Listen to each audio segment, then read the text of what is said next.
The Samsung Galaxy S24 is a great choice for Android fans with exceptional battery life, top-notch performance, and a sleek design that can stand up to some abuse. It's got almost enough features to be called Ultra, instead packed into a smaller phone that's easy to pocket and use one-handed. It has all the new Galaxy AI and Google Circle to search features, as well as Samsung's aging and overcomplicated software. The cameras aren't as great as some competitors in this range, but it has more zoom than the iPhone 15, and Samsung gives you plenty of cool shooting modes to make your pics look great. With a promising of 7 years of Android updates, this could be the best affordable Galaxy S phone Samsung has offered in quite a while. The Samsung pendulum sways back and forth between copying Apple and striking out on its own.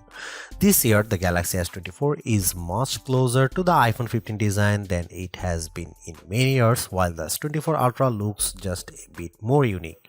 It's the curve at the corners of the display that really bring home the similarity. The Galaxy S24, like an iPhone, is well-rounded at the corners, while the S24 Ultra is all right angles.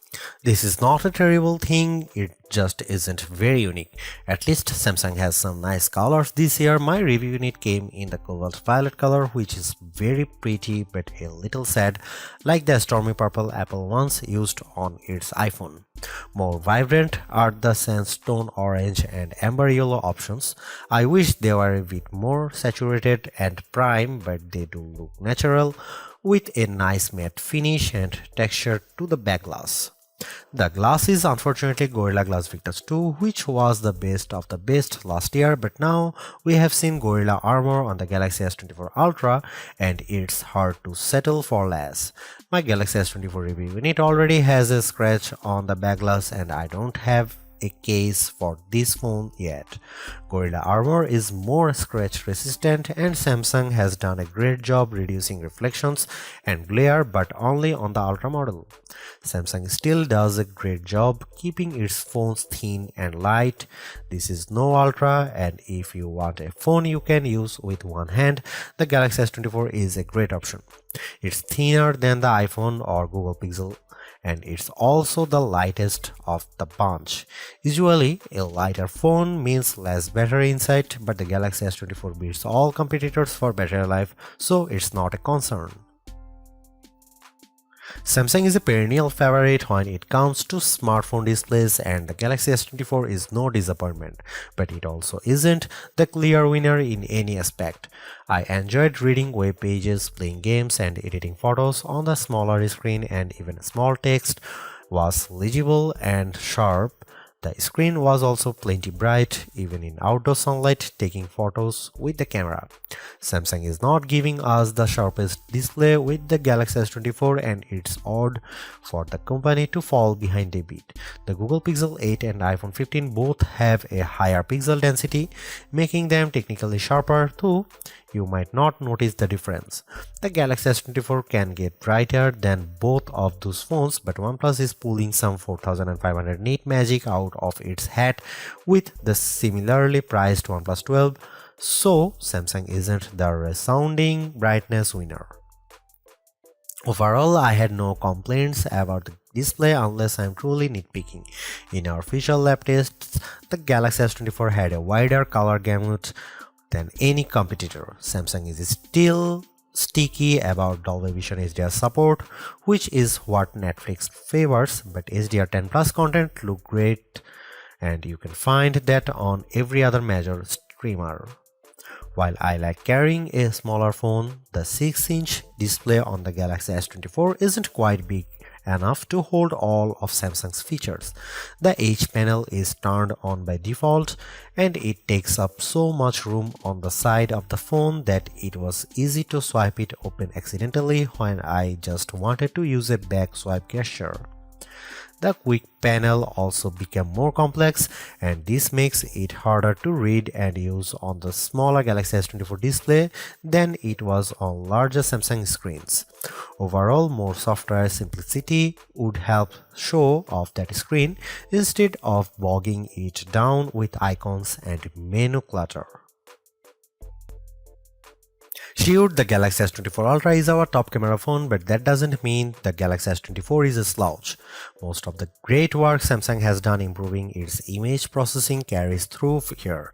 Photos I shot with the Galaxy S24 look better, more natural than photos taken with either the Galaxy S23 or my iPhone 15. You also get a real zoom lens with the Galaxy S24 and it helps a great deal. Having a real 3x zoom brings you closer to the field on the stage even if the zoom lens is paired to a awfully small sensor that produces images with more noise and blur than I'd like. No matter, neither the Pixel 8 nor the iPhone 15 has optical zoom around back, and real zoom is always better than digital zoom, all things being equal. You might occasionally get better shots from the main camera on the iPhone 15 and the Google Pixel 8 does a better job with low light images, but the Samsung Galaxy S24 is much more versatile. I actually find Samsung's different camera modes like the food mode or the dual camera video recording mode to be fun and useful. My baked goods look detectable when I shoot them with the Galaxy, and the dual cameras video is great for reaction shots with my kiddo. Samsung also brings a bunch of AI tricks into the camera, both in the camera app and Samsung's image gallery. I wish there weren't two photo apps including Google Photos, but here we are. Unlike the Pixel, which gives you AI editing in Google Photos, Samsung keeps its Magic Editor software in the gallery. With Magic Editor, you can resize an object in your photo and move it around. You can erase the background entirely and replace it with something new. The phone will use AI to figure out what's happening in the foreground and match the new background appropriately. There is also a tool that adds more background to an image if you rotate it and end up with blank space. In practice, these are surprisingly useful. I like erasing spectators in the way when I am trying to see my kid on the field. The generative AI did a nice job without a heavy hand, and the results usually looked natural enough. I hope Samsung doesn't go too much further into creating fake imagery, but the Galaxy S24 will affix a watermark to images that have been edited using AI. Here you can see some camera samples.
Even though the Galaxy S24 is the baby of the S24 lineup, it is still packed with power. If the larger sizes of the S24 Plus and S24 Ultra don't appeal to you, but you don't want to miss out on the latest and greatest that Samsung has to offer, then the S24 is still a good buy.